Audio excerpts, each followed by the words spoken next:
Hey everyone, you know how much we're all glued to our feeds these days, right? Yeah. But it seems like what we see, or maybe what we don't see, is constantly in flux. It makes you Mm. wonder who's actually pulling the strings. It really does. Content moderation on these platforms, well, it's a bit of a moving target and it's causing a lot of friction. Yeah, for sure. And in this deep dive, we're going right to the heart of it. We're talking about the blurred lines between censorship and fact-checking and how these social media giants are shaping the whole information landscape. And a recent interview with Mark Zuckerberg has really thrown fuel on the fire. Absolutely. There's been some insightful analysis of Zuckerberg's appearance on The Ring of Fire YouTube channel, with commentators dissecting his statements and offering some pretty interesting perspectives. So our goal today is simple. We're going to unpack what Zuckerberg said and delve into the different reactions and interpretations of his words. We want to understand the nuances of this ongoing debate about who gets to decide what information we actually see on platforms like Facebook. Okay, so let's jump right in. In that Rogan interview, Zuckerberg claimed that his team was constantly pressured, almost bombarded daily, to remove certain content. He suggests this pressure led him to rethink his stance on censorship. Right, and it's not just the claim of pressure itself, but the implication that it was a turning point for him, that he felt overwhelmed by demands to suppress information. Yeah, and then he makes this significant statement about moving away from censorship, which he seems to equate with fact-checking, implying that it's become excessive. And that takes us to the crux of the matter, the different ways people view fact-checking and censorship. There's a strong viewpoint, we see it in the source material, that fact-checking is a form of censorship in disguise. Exactly. The argument is that both actions, no matter what you call them, ultimately influence what information gets seen and how it circulates. It doesn't matter if it's conservative or liberal content, these interventions shape what users actually engage with. And one concern that keeps popping up is the potential for bias in the fact-checking process. The worry is that no matter how impartial these fact-checkers claim to be, whether they're seen as leaning right or left, their own beliefs might color their judgments about what's flagged as misinformation. Yeah, it raises this fundamental question. Can fact-checking ever be truly objective? Can any system that relies on human judgment be completely free of bias? It's an ongoing debate. Now, the commentary we're looking at throws in a really interesting alternative, a system they call the comment warriors approach. The idea is to empower users to identify and challenge misinformation, essentially letting highly engaged community members act as a decentralized information police. It's an interesting idea, this appeal to collective intelligence for moderation. The theory is that the sheer volume of user feedback could surface inaccuracies more effectively. But, as the commentary points out, there are some potential pitfalls. They use a good example. Imagine community notes on a video about tax cuts. You could have one user saying it only benefits the wealthy, and right below another claiming trickle-down economics is great for the middle class, even if that second claim isn't really true. So you end up with contradictory viewpoints, possibly both false, existing side by side. Right, and that highlights the risk of relying solely on a completely open, user-driven system. While it promotes free speech, it also creates a space where misinformation can be amplified, even with community challenges. There's no guarantee those counter-arguments are accurate. And this leads us to question Zuckerberg's credibility. The commentary raises doubts about the truthfulness of his claims regarding pressure from the administration. What's striking is the lack of specifics in Zuckerberg's account. He mentions feeling intense pressure, but when Rogan pressed him for details, he couldn't name specific individuals or even confirm that he personally received these communications. Right? No names, no recordings, just a vague memory of hearing about it from his staff. Rogan even points out these gaps in evidence. The source even suggests that if Zuckerberg were under oath, these vague answers wouldn't hold up in court.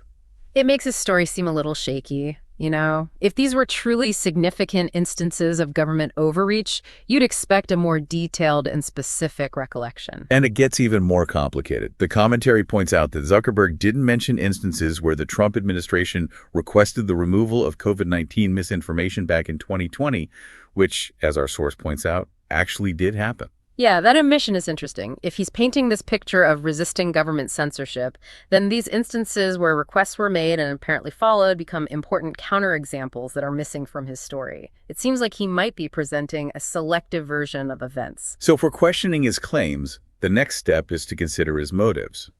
And the commentary doesn't hold back, suggesting that Zuckerberg might be trying to get on Donald Trump's good side. If we look at the bigger picture, his actions and statements could definitely be seen as strategic maneuvering. He's facing some serious challenges. regulatory issues, and potential changes in the political landscape. The source specifically mentions Zuckerberg allegedly going to Mar-a-Lago, kissing the ring, and asking Trump to intervene in those EU antitrust cases against his company. And then there's that big federal antitrust case coming up in April, which is a huge deal. So the argument is that all these factors could be influencing his current stance on content moderation. Yeah, it's hard to ignore those alleged interactions and upcoming legal battles. The timing and the potential benefits for Facebook are pretty clear.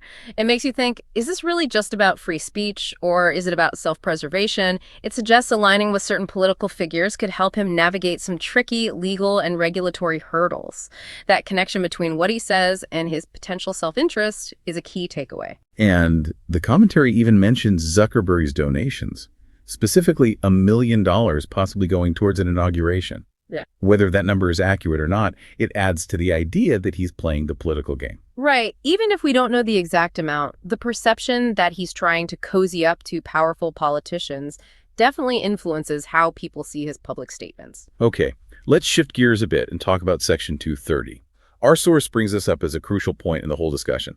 For those who might not be familiar, Section 230 is a U.S. law that protects online platforms from being held liable for content their users post. Yeah, it's a cornerstone of how the internet works. Basically, it means platforms aren't treated as the publisher of what their users say, and they're protected if they try to moderate harmful content. It's this dual protection that's at the heart of the debate. Without it, platforms could be sued for everything their users say and do. And the viewpoint in the source is that if Section 230 were to go away, it would drastically change things. The argument is that the market would regulate itself because platforms would be directly responsible for any harmful content on their sites. Right. Removing Section 230 would make platforms much more careful about what they allow. They'd have a legal and financial reason to prevent the spread of harmful content. The source points to issues like trafficking as examples where platforms should be held accountable. They even suggest that it wouldn't be a technology issue, but rather a matter of hiring and training enough staff to moderate effectively. Yeah, that perspective frames it as a resource allocation issue. They're saying platforms could tackle harmful content with more human oversight, but Section 230 protects them from the full consequences of not doing enough. Then we get this other interesting idea, the obsessive-compulsive commenter theory. This is the idea that those super engaged vocal commenters, the keyboard warriors, could actually help create a self-regulating information ecosystem, even if what they're saying isn't always accurate. That's a different way of looking at it. They're suggesting that all the comments and countercomments, even those based on strong but potentially inaccurate beliefs, could create a natural system of checks and balances for information. The commentary briefly touches on this interesting idea. The source acknowledges that these commenters might be seen as extreme, but their point is that this constant engagement and their need to express their views could bring a wider range of perspectives to light, even if those perspectives aren't always based on facts. It's a fascinating, if chaotic, way to imagine how information could be filtered organically. The assumption is that truth will eventually emerge from all the online discussion, even if it's a messy process, and involves a lot of inaccurate information being spread along the way. We can't forget about the First Amendment argument. It's central to this debate. There's a strong viewpoint that supports completely free speech online, regardless of whether it's true or not, even if it's what we might call misinformation. Right. This is a core belief for many. They feel any limits on speech, even to prevent harm, could erode our fundamental rights. They emphasize the individual's right to speak freely, regardless of the truth or potential consequences. But then you have the counterargument, which is that fact-checking doesn't actually silence anyone. It's just adding context, a flag, a note, saying that some information might be false or misleading. And these fact-checking organizations often involve established news outlets like the Associated Press, Agence France-Presse, and USA Today. Yeah, that distinction is important. They see fact-checking as providing more information, not suppressing it. It gives users the tools to judge what they're seeing more critically. But the concern about bias within those very fact-checking organizations still lingers. The argument is that even with big names involved, their own biases could influence what gets flagged. That question of who decides what's a fact and who holds the fact-checkers accountable is a major sticking point in this whole debate. And then there's the more extreme viewpoint, the idea that we should just let all information flow freely, the true and the false, and trust individuals to develop the critical thinking skills to figure out the truth for themselves. That takes a lot of faith in individual judgment and media literacy. It assumes people can navigate what could be a very overwhelming and potentially chaotic information landscape. To make it more concrete, our source gives a pretty outlandish example of the unverified content that can spread without fact-checking.